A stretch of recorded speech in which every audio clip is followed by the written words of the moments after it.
Hello friends, आज जो topic पढ़ेंगे उसका नाम है cell wall and cell membrane. तो देखिए, सेल वॉल क्या होती है? It is a non living होती है और रिजिड स्ट्रक्चर होता है।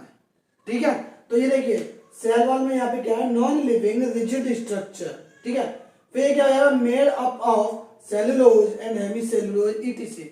मतलब ये कह रहा है कि जो सेल वॉल होती है वो किससे बनी होती है? सेलुलोज से, हेमी सेलुलोज से। ठीक है, अब हम देखते हैं इसमें कि एनिमल सेल जो होती है ना, एनिमल्स में उसमें सेल वॉल क्या है, अब्सेंट होती है। तो अब्सेंट इन एनिमल सेल। बाकी देखो फंगस में भी पाई जाती है, जिसे हम पैक्टिन के नाम से भी जानते थे ना। एल्गी में भी पाई जाती है, कई सारी उसमें एल्गी में तो शायद हेमी सेलुलोज होती है, प्लांट में सेलुलोज पाई जाती है। तो ये सारी चीजें डिफरेंट कर जाती है उस जगह पे। ठीक है, अब देखो फंक्शन क्या है इसके। फंक्शन क्या है? प्रोटेक्ट। प्रोटेक्ट क्या करती है? मैकेनिकल में भी करती है, इन्फेक्शन में भी करती है। मैकेनिकल जैसे कि किसी को इंजरी ना हो जाए उससे बचाती है। ठीक है, इन्फेक्शन में जैसे कि आप समझ लीजिए कोई पैथोजन आ जाएगा तो उसको प्रिवेंट करने के लिए ये सेल वॉल मौजूद होती है ताकि सेल में एंटर ना कर पाए। फिर हम देखते हैं यहाँ पे जो सेल वॉल है वो 3-4 लेयरों से मिलकर बनी हुई है। फर्स्ट बाहर वाली जो लेयर होगी उसको हम बोलते हैं क्या? Middle lamella. मिडिल लैमेला हम बोलते हैं। फिर उसके बाद जैसे अंदर जाएंगे तो प्राइमरी वॉल आ जाएगी, उसके अंदर जाएंगे तो सेकेंडरी वॉल आएगी, उसके अंदर जाएंगे तो टर्शियरी वॉल आएगी। लेकिन टर्शियरी वॉल कुछ लिविंग ऑर्गेनिज्म में मिलते हैं, बाकी में नहीं मिलते हैं। ठीक है, तो देखिए मिडिल लैमेला हम देखते हैं made up of calcium pectate. यानी कि ये मिडिल लैमेला किससे बना होता है? कैल्शियम पैक्टेट से बना होता है। It is a most important question. ठीक है, कंपटीशन के लिए, नीट के लिए ये बहुत ही ज्यादा इंपॉर्टेंट क्वेश्चन है। फिर देखिए function like a glue and cement. मतलब ये मिडिल लैमेला क्या करता है? एक तरीके से ग्लू है या सीमेंट है। इसकी वजह से क्या होती है? सेल्स आपस में चिपक जाती हैं। ठीक है, ये चीज समझ में आ रही है? So two cells are joined by the middle lamella. Middle lamella के द्वारा दो सेल्स आपस में जुड़ जाती हैं। यहाँ पे ये मिडिल लैमेला फ्यूज हो जाती है ना, ये ग्लू बन जाता है यहाँ पे एक तरीके से। देखिए ये मिडिल लैमेला यहाँ पे फ्यूज हो जाएगी, जिसकी वजह से क्या हो जाएगा? ये सेल्स आपस में क्लोज हो जाएंगी या कहीं कि ज्वाइन हो जाएंगे ना, चिपक जाएंगे। ये मिडिल लैमेला आपस में बन जाता है यहाँ पे। तो ये एक तरीके से ग्लू मान लीजिए, सीमेंट मान लीजिए, दो सेल्स को चिपकाने के लिए। फिर हम देखते हैं प्लाज्मोडेस्माटा। प्लाज्मोडेस्माटा क्या है? देखो ये स्ट्रक्चर आपको दिख रहा है ना, इतना ये ट्यूब सी, ये प्लाज्मोडेस्माटा है। यानी कि दो सेल्स के बीच की एक कह सकते हैं ना सुरंग कह लीजिए। ठीक है, सुरंग कह लीजिए या पाइप कह लीजिए, जिसमें कि क्या है, एक सेल का मटेरियल दूसरे सेल में जा सकता है। तो वो क्या है? प्लाज्मोडेस्माटा। तो transport between two cells, transport between two cells के बीच में ट्रांसपोर्ट का काम कौन करता है? प्लाज्मोडेस्माटा के माध्यम से जाता है। अच्छा, प्राइमरी वॉल क्या होती है? तो primary wall are arrange inner to middle lamella. मतलब ये क्या होती है? मिडिल लैमेला के अंदर होती है। और सेकेंडरी वॉल क्या होती है? The secondary wall is arrange inner to the primary wall. ये सेकेंडरी किसके अंदर होती है? प्राइमरी वॉल के अंदर होती है। ठीक है, अब हम देखते हैं सेल मेम्ब्रेन। तो सेल मेम्ब्रेन में कई सारे मॉडल दिए गए, बहुत सारे मॉडल दिए गए, 4-5 मॉडल दिए गए थे। तो उसमें क्या जो मोस्ट फेमस मॉडल था वो किसका था? सिंगर एंड निकोलसन का, जो कि कितने में दिया था? 1972 में दिया था। ये इंपॉर्टेंट है, याद रखना।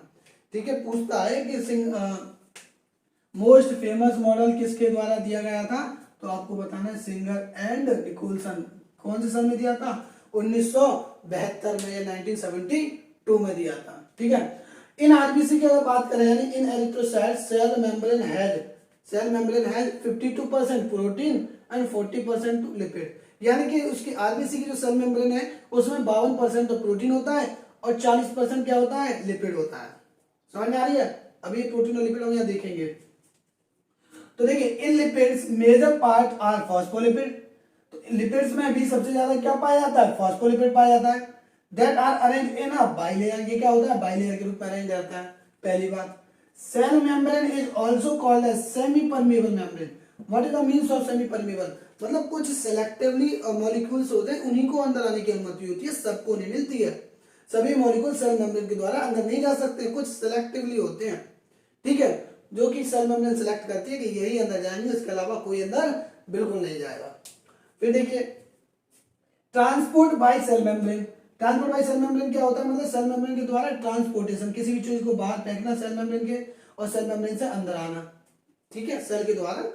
तो अब हम देखते हैं पैसिव ट्रांसपोर्ट में। मतलब पैसिव में क्या होता है? तो ट्रांसपोर्ट विदाउट एनर्जी, पैसिव एक ऐसी है, देखो पैसिव में क्या है, पास, पास का मतलब क्या हो गया, पास कर देना विदाउट एनर्जी के, है ना, विदाउट एनर्जी के पास कर देना, तो वो क्या कहलाता है, पैसिव ट्रांसपोर्ट कहलाता है।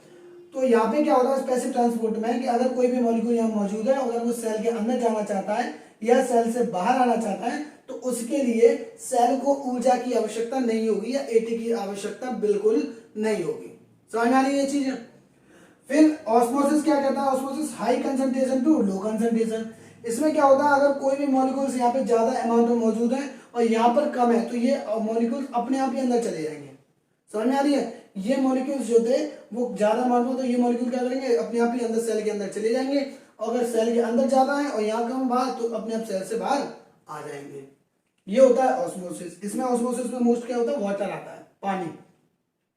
फिर देखिए एक्टिव ट्रांसपोर्ट क्या होता है, एक्टिव माने क्या होता है, low concentration to high concentration need the energy. इसमें एनर्जी की आवश्यकता पड़ेगी, क्यों, क्योंकि यहाँ पर हाई है और यहाँ पर लो है कोई चीज, तो उसको कम वाले को चीज हमें ज्यादा में और पहुंचाना है।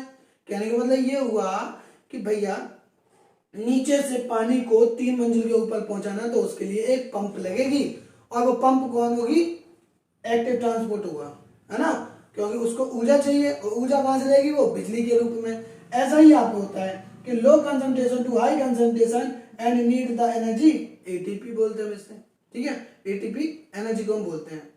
ये चीज समझ में आ गई है, एक्टिव एनर्जी, एक्टिव ट्रांसपोर्ट। फिर होता है ये देखिए सेल मेम्ब्रेन का डायग्राम है, इसमें कई सारी चीजें मौजूद है।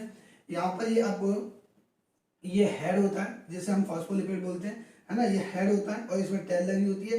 ये 2 लेयर होती है, एक ऊपर की लेयर होती है, एक नीचे की लेयर होती है, इसलिए हम इसको क्या बोलते हैं, बाई लेयर बोलते हैं। तो हेड हो गया ये वाला, नीचे वाली टेल होगी, टेल मैंने यहाँ बना दी है, और इन दोनों लेयर को क्या बोलते हैं, बाई लेयर बोलते हैं, ठीक है। कुछ इसमें अल्फा हेलिक्स प्रोटीन्स पाई जाती हैं, ठीक है। और इसमें हम देखते हैं ग्लाइकोप्रोटीन। ग्लाइको मीन्स क्या होता है, शुगर या कार्बोहाइड्रेट, और प्रोटीन मतलब प्रोटीन। देखो ये कहाँ से आया ग्लाइकोप्रोटीन, हमने बताया था ना अभी एंडोप्लाज्मिक रेटिकुलम में, हमने बताया था ना ये चीज है कि एंडोप्लाज्मिक रेटिकुलम में क्या हो रहा था, प्रोटीन की मैच्योरेशन हो रही थी, मतलब प्रोटीन को ग्लाइकोप्रोटीन में बदला जा रहा था एंडोप्लाज्मिक और गोल्गी बॉडी के द्वारा। ये चीज हो रही थी ना वहां पे, प्रोटीन को ग्लाइकोप्रोटीन में बदला जा रहा था, और लिपिड्स को फॉस्फोलिपिड या बायोलिपिड या जो भी लिपिड में बदलना है उसमें बदला जा रहा था। तो वो लिपिड कहाँ आ रही थी, वो लिपिड जो मैच्योरेशन वाली लिपिड है या मैच्योरेशन वाली प्रोटीन है, वो कहाँ आ रही है, सेल मेम्ब्रेन में यूज हो जाती है। इसीलिए तो यहाँ पे देखो ये क्या होगा, ग्लाइकोप्रोटीन, जिसमें प्रोटीन पर शुगर ऐड हो गई, ये किसने किया, गोल्गी बॉडी ने मैच्योरेशन किया। प्रोटीन किसने बनाई, एंडोप्लाज्मिक रेटिकुलम ने। तो ये मैच्योर कहाँ से आ गई, गोल्गी बॉडी से। तो इसलिए हम इसको क्या बोलते हैं, ग्लाइकोप्रोटीन, और ये आ जाती है किसमें, सेल मेम्ब्रेन में।